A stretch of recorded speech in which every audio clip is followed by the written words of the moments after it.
dan penubuhan Malaysia ini. Dan seperti yang saya katakan bahwa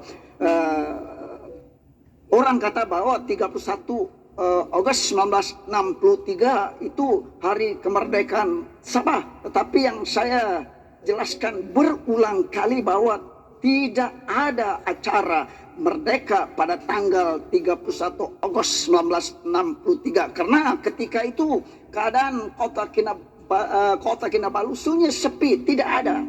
Yang hanya ada ialah perubahan sistem pemerintahan daripada kaidah-kaidah kepada namanya kementerian-kementerian yang sekarang ini kita warisi. Dan orang mengatakan bahwa kemerdekaan itu dilanjutkan sehingga 2 minggu selepas itu, karena ada ganyangan dari Indonesia. Soekarno ketika itu pemberontakan E.M. Azhari di sebelah Brunei, dan kemudian tentangan Presiden Filipina ketika itu yang menuntut Sabah ketika itu, karena mereka sebenarnya menolak penubuhan gagasan Malaysia ini dan mereka mau satu negara di Pulau Borneo ini. Dan itu sebab mereka menentang penubuhan negara Malaysia ini. Dan kemudian pada hari itulah diumumkan siapa yang di Pertuan Negeri dan juga Ketua Menteri ketika itu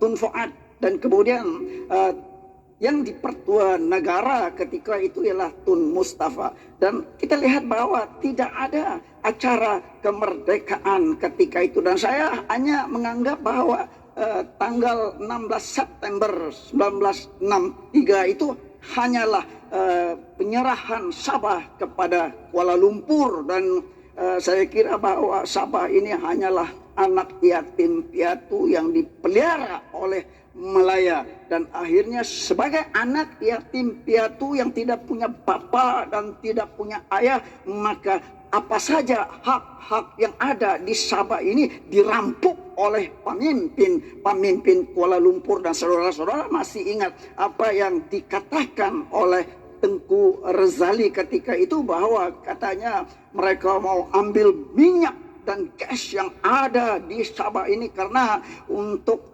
mengisi tabung UMNO ketika itu. Dan kita lihat sehinggalah sekarang, dan sehinggalah kepada tahun 1976 bagaimana sebuah negeri, sebuah negara berubah menjadi sebuah negeri yang kecil sama statusnya dengan negeri Perlis yang hanya sedikit sama seperti sempurna keluasannya. Jadi kita ini bukan sebuah negara tetapi sebuah negeri. Dan tahun 1976 itulah perubahan beberapa enactment ataupun akta diluluskan oleh yang diusul oleh Tun Usin Un ketika itu, dan beberapa orang yang berhormat dari Sabah sebenarnya adalah pengkhianat yang menyerahkan Sabah ini kepada Kuala Lumpur. Dan akhirnya Sabah menjadi sebuah negeri yang termiskin sekali di Malaysia. Dan ini